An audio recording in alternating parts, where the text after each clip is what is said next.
Hi అండి. Welcome back. ఎలా ఉన్నారు అందరూ? బాగున్నారా? నేను కూడా చాలా బాగున్నాను. ఈరోజు వచ్చేసి మీరు వీడియోలో చూపిస్తున్న ఏ లైన్ కుర్తీ అనమాట. చాలా ట్రెండింగ్లో ఉంది. ఇది నేను కటింగ్ అండ్ స్టిచ్చింగ్ అయితే చూపిస్తానండి. దట్టు నెక్ కూడా హై నెక్ అండి. అలాగే స్వీట్ హార్ట్ నెక్తో వస్తుంది. బ్యాక్ కూడా పైకి ఉండి హై నెక్గా ఉండి ఇంకా చిన్న హోల్ వస్తుంది అనమాట. చాలా బాగుంది కదా డ్రెస్ అయితే. దీని కటింగ్ అండ్ స్టిచ్చింగ్ అయితే డీటెయిల్డ్గా చూపిస్తాను. నెక్ ఇలా తీసుకోవాలంటే ఎంత వెడల్పు తీసుకోవాలి, షోల్డర్ ఎంత తీసుకోవాలి అన్నీ కూడా చాలా డీటెయిల్డ్గా ఇందులో ఎక్స్ప్లెయిన్ చేస్తూ వీడియో అయితే షూట్ చేస్తాను. సో వీడియోని అయితే ఎక్కడ స్కిప్ చేయకుండా చూసారంటే మీకు బాగా అర్థమవుతుంది. సో వీడియోలోకి వెళ్ళిపోదామా? సో స్టిచ్చింగ్ ప్రాసెస్లోకి వచ్చేసరికి ముందుగా మనకి మెయిన్ ఫ్యాబ్రిక్ని 4 లేయర్స్ వేసుకోవాలండి. ఇలాగా వేసుకొని మన యాక్చువల్ లెంగ్త్ ఎంత అనేది చూసుకోవాలన్నమాట. నేనైతే 43 ఇంచెస్ తీసుకున్నానండి. ఎందుకంటే ఇది నార్మల్ కుర్తా కంట కొంచెం లెంగ్త్ ఉంటుందన్నమాట. కాబట్టి కొంచెం అలా ఉంటేనే నీట్గా ఉంటుంది కాబట్టి ఈ మోడల్కి 43 తీసుకున్నాను. యాక్చువల్ కుర్తా అయితే 42 అలా ఉంటుంది. తర్వాత నేను ఇలాగ మధ్యలో కూడా ఒకసారి మార్క్ చేసుకొని మొత్తం ఒక స్ట్రైట్ లైన్ డ్రా చేసుకున్నాను. సో చాలా ఈజీగా సింపుల్గా అర్థమయ్యేలా చెప్తానండి. ఎక్కడ కూడా స్కిప్ చేయకుండా చూడండి. ఇలా మనం ఒక స్ట్రైట్ లైన్ డ్రా చేసుకున్న తర్వాత మనం షోల్డర్ లెంగ్త్ వచ్చేసి 7 ఇంచ్ తీసుకోవాలి. మనకి షోల్డర్ విడ్త్ అనమాట, లెంగ్త్ కాదు. షోల్డర్ విడ్త్ 7 ఇంచెస్ తీసుకోవడం వల్ల ఇలాంటి హై నెక్స్ ఏం కుట్టాలన్నా మనకి కరెక్ట్గా సెట్ అవుతుంది. తర్వాత ఆర్మ్ హోల్ డౌన్ కూడా 7 ఇంచెసే తీసుకోవాలి. మీకు ఎప్పుడు చెప్పేది ఒకటే అండి, నేను ఇలాంటి డిఫరెంట్ నెక్స్ ఏమైనా స్టిచ్ చేసినప్పుడు మనకి షోల్డర్ పట్టకుండా ఉండాలంటే 7 ఇంచెస్ తీసుకోవాలి. దాన్ని ఎల్ షేప్లో డ్రా చేసుకొని రౌండ్ తీసుకోవాలి, రౌండ్ చేసుకోవాలి. 1.5 ఇంచ్ మార్క్ చేసుకొని రౌండ్ చేసుకోవాలి. తర్వాత మనం చెస్ట్ లూజ్ తీసుకోవాలండి. ఎక్కడైతే ఆర్మ్ హోల్ మార్క్ చేసామో అక్కడ 9.5 ఇంచెస్ అనమాట. తర్వాత మన బాడీ హైట్ అనమాట, అంటే మనకి నడుం పాటు వరకు మనకి వస్తుంది కదా, అక్కడికి అనమాట. అక్కడికి నేను 14 ఇంచెస్ తీసుకున్నాను. 14 ఇంచ్ దగ్గర నుంచి మన నడుం లూజు 9.5 ఇంచ్. అక్కడికి మార్క్ చేసుకొని 2 పాయింట్స్ని కలుపుకోవాలి. 2 పాయింట్స్ని కలుపుకున్న తర్వాత ఖర్చు 2 ఇంచెస్ అనమాట, అది కూడా పెట్టేసుకోవాలి. ఇక్కడ నడుం వరకే మనం మార్కింగ్ చేస్తామండి. ఇక్కడ నుంచి క్రాస్గా అంబ్రెల్లా షేప్ వస్తుంది అనమాట. అది ఎలా అనేది నేను వీడియోలో చూపిస్తాను చూడండి. ఇక్కడ నుంచి నేను టేప్ పెట్టిన విధంగా మనకి క్లాత్ ఎక్కడ వరకు అయితే ఉందో లూజు అక్కడ వరకు అనమాట. ఎంత క్లాత్ ఉంటే అంతవరకు మనకి ఆ క్రాస్ షేప్ వచ్చేలాగా, అలాగా ట్రయాంగిల్ షేప్ వచ్చేలాగా మార్క్ చేసేసుకోవాలి. మనకు అందులోనే ఖర్చు కూడా ఉంటుందన్నమాట. ఖర్చు 2 ఇంచెస్ యాడ్ చేసాం కదా, అక్కడి నుంచి కూడా మార్క్ చేసేసుకోవాలి. సో మనం నడుము ఎక్కడైతే డ్రా చేసామో అక్కడి నుంచి స్ట్రైట్గా ఒక మార్కింగ్ స్ట్రైట్గా చేసేసుకున్నామంటే ఆ పీస్ కూడా మనకు అవసరం అవుతుందండి ఫ్లేర్ కోసం. అది ఎలా అనేది చూపిస్తాను. అక్కడికి మార్క్ చేసుకోవాలి. తర్వాత మనం మార్క్ చేసుకున్న విధంగానే కటింగ్ చేసేసుకోవాలి మొత్తం. ఇది చాలా సింపుల్ మోడల్ అండి. ఎందుకంటే మనకి ఇందులో నడుం లూజు, చెస్ట్ లూజు అంతే, రెండే వస్తాయి అన్నమాట. మనం ఎక్కడైతే మార్క్ చేసుకున్నామో అది కూడా కట్ చేసుకొని ఈ పీస్ని అనేది ఇలా రివర్స్ చేసి ఇక్కడ జాయింట్ చేసుకోవాలన్నమాట. ఈ పీస్ ఇలా జాయింట్ చేసుకోవడం వల్ల మనకి ఫ్లేర్ యాడ్ అవుతుంది, లుక్ వైజ్ కూడా బాగుంటుందన్నమాట. ఇవి 4 పీసెస్ వస్తాయండి మనకి. ఫ్రంట్కి 2, బ్యాక్ 2 వస్తాయన్నమాట. ఇలా మనకి ఎక్కడైతే నడుము మనం మార్కింగ్ చేసామో లైన్గా ఒక లైన్ డ్రా చేసి అక్కడి నుంచి కిందకి యాడ్ చేసుకోవాలన్నమాట. యాడ్ చేసుకున్న తర్వాత మనకి ఎక్స్ట్రాస్ ఏమైనా ఉంటే కట్ చేసేసుకోవచ్చు. ఇలా అయితే వస్తుందండి. అర్థమైందా? నెక్ అయితే చాలా సింపుల్గా ఇప్పుడు నేను చెప్తాను. ఫస్ట్ మనము బ్యాక్ పార్ట్ని సపరేట్ చేసేసుకోవాలి. ఇప్పుడు ఫ్రంట్ మాత్రమే కట్ చేస్తున్నామండి మనము.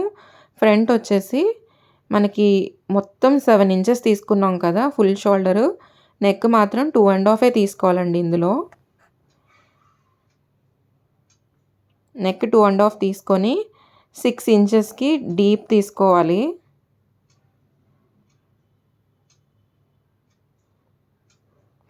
సో అదే 2.5 కింద కూడా పెట్టి మనం ఒక స్క్వేర్ షేప్ డ్రా చేసుకుంటున్నాం అనమాట.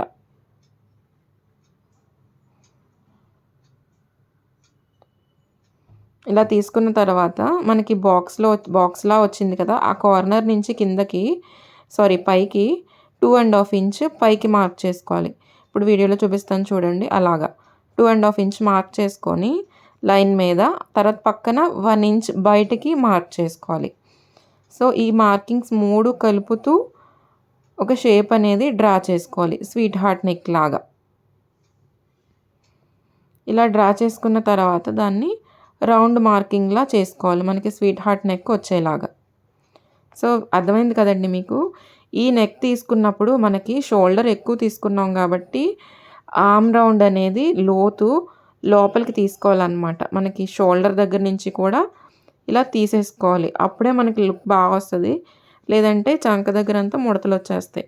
ఇలాంటి బ్రాడ్ నెక్స్ తీసుకున్నప్పుడు లోత్ అనేది 1/2 ఇంచ్ ఖచ్చితంగా మొత్తం షోల్డర్ దగ్గర నుంచి తీసుకోవాలి, షోల్డర్లో కలిసిపోయేలాగా వీడియోలో చూపించినట్టుగా తీసుకొని కట్ చేసుకోవాలి. సో ఈ నెక్ని అయితే నేను ఇప్పుడు కట్ చేయనండి, ఎందుకంటే నేను క్యాన్వాస్తో టర్న్ చేస్తాను, అందుకోసం.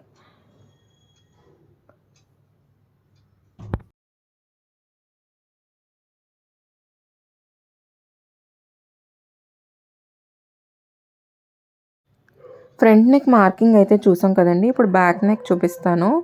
బ్యాక్ నెక్ వచ్చేసి నేను 2.5 ఇంచ్ వెడల్పు తీసుకుంటున్నాను, సేమ్ ఫ్రంట్ నెక్ లాగే. అండ్ డీప్ వచ్చేసి 3 ఇంచెస్ తీసుకోండి మీరు. నేనైతే 2 తీసుకున్నాను. 2 తీసుకోవడం వల్ల పైకి అయింది నాకు. 3 తీసుకొని మార్క్ చేసుకోండి.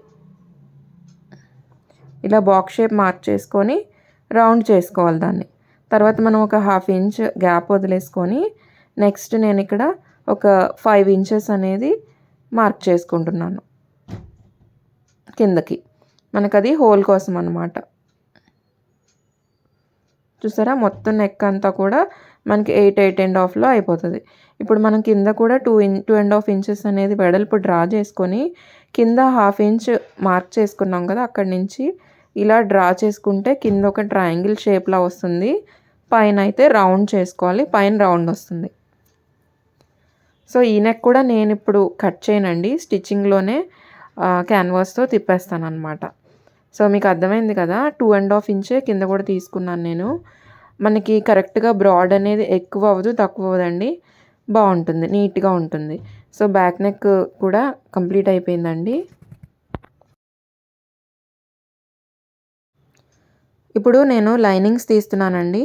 మనం కట్ చేసుకున్న మెయిన్ ఫ్యాబ్రిక్ పెట్టి లైనింగ్ పైన 4 ఫోల్డ్స్ వేసుకొని పెట్టి యాజ్ ఇట్ ఈజ్ ఎలా ఉందో అలా తీసేయాలండి. కాకపోతే కొంచెం ఎక్స్ట్రా తీస్తున్నాను నేను, ఎందుకంటే మళ్ళీ తక్కువైతే మళ్ళీ జాయిన్ చేయడం కష్టం కాబట్టి లైనింగ్ కొంచెం ఎక్కువ తీసుకొని కట్ చేసేస్తున్నాను మార్క్ చేసుకొని. యాక్చువల్గా ఎప్పుడు మనము లైనింగ్ కరెక్ట్గా తీసుకొని మెయిన్ ఫ్యాబ్రిక్ ఎక్కువ తీసుకుంటూ ఉంటాం కదా, కాకపోతే ఇక్కడ ఏంటంటే కొత్త మోడల్ ట్రై చేసినప్పుడు అలాగే మనకి ఫ్యాబ్రిక్ అడ్జస్ట్ అవ్వలేనప్పుడు మెయిన్ ఫ్యాబ్రిక్ తీస్తూ ఉంటాను నేను. సో లైనింగ్ అనేది ఎక్స్ట్రా తీసుకుంటే అప్పుడు మనకి స్టిచ్చింగ్ జాయిన్ చేసుకున్నప్పుడు ఎక్స్ట్రాస్ అనేవి వస్తాయి అన్నమాట, అంటే తక్కువ రాకుండా ఉంటుంది. మనం లైనింగ్ కూడా మెయిన్ ఫ్యాబ్రిక్ ఏ ట్రిక్ అయితే యూజ్ చేసి ఫ్లేర్ యాడ్ చేసుకున్నామో అదే విధంగా యాడ్ చేసుకుంటున్నాం అనమాట. మీరు వీడియోలో చూస్తే క్లియర్గా అర్థమవుతుంది. సో లైనింగ్ కూడా కటింగ్ అయితే కంప్లీట్ అయిపోయిందండి. ఇప్పుడు హ్యాండ్స్ ఎలా కటింగ్ చేయాలనేది చూద్దాము. హ్యాండ్స్ కూడా నాకున్న క్లాత్లో ఎల్బో లెంగ్త్ హ్యాండ్స్ తీసుకుంటున్నాను. 10 ఇంచెస్ యాక్చువల్ హైట్ అనమాట, హ్యాండ్ లెంగ్త్ హైట్. అండ్ బుట్ట కోసం అయితే 3 ఇంచెస్ ఎక్స్ట్రా తీసుకున్నాను. ఆ 3 ఇంచెస్ వెడల్పు కూడా డ్రా చేసుకొని పైకి మనం ఒక బాక్స్ షేప్ డ్రా చేసుకున్నామంటే అది బుట్ట కోసం అనమాట. అది తీసుకున్న తర్వాత కింద 3 ఇంచెస్ మార్క్ చేసుకొని ఆర్మ్ హోల్ లూజ్ తీసుకోవాలన్నమాట. ఆర్మ్ హోల్ లూజ్ వచ్చేసి 8 ఇంచెస్ అండి. 8 ఇంచెస్ మార్క్ చేసుకున్న తర్వాత 2 ఇంచెస్ ఖర్చు కూడా అక్కడే యాడ్ చేసేసుకుంటున్నాను నేను. 2 ఇంచెస్ మార్క్ చేసుకోవాలి. అలాగే కింద హ్యాండ్ లూజ్ వచ్చేసి 6 ఇంచెస్ అనమాట. 6 ఇంచెస్కి ఒక మార్కింగ్ చేసుకొని 2 ఇంచెస్ ఖర్చు కోసం కూడా మార్క్ చేసేసుకున్నాను. సో ఈ మార్కింగ్స్ని అయితే జాయిన్ చేసేసుకోవాలి, అసలు ప్లస్ ఖర్చు 2 మార్కింగ్స్ని కూడా.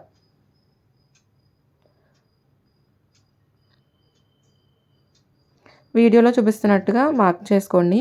తర్వాత మనం హ్యాండ్ రౌండ్ అయితే మార్క్ చేసుకోవాలి. ఏదైతే యాక్చువల్ హైట్ ఉందో అక్కడి నుంచి మార్క్ చేసుకోవాలి. తర్వాత మనం బుట్ట కోసం తీసుకున్న దాంట్లోంచి కూడా రౌండ్ మార్క్ చేసేసుకోవాలి.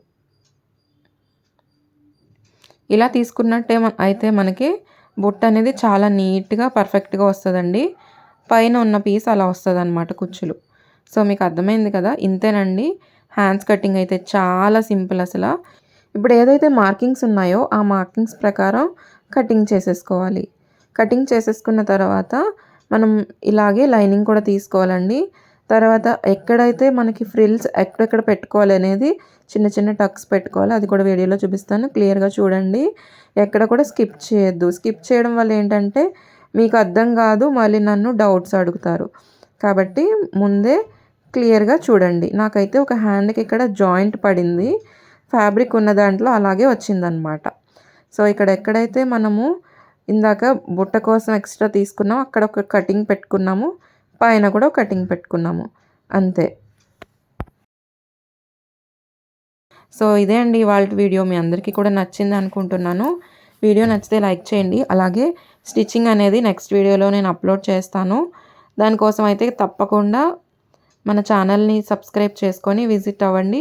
అలాగే ఇలాంటి ఇంట్రెస్టింగ్ వీడియోస్ ఎన్నో మన ఛానల్లో వస్తూ ఉంటాయి కాబట్టి ప్లీజ్ ఫాలో అవ్వండి.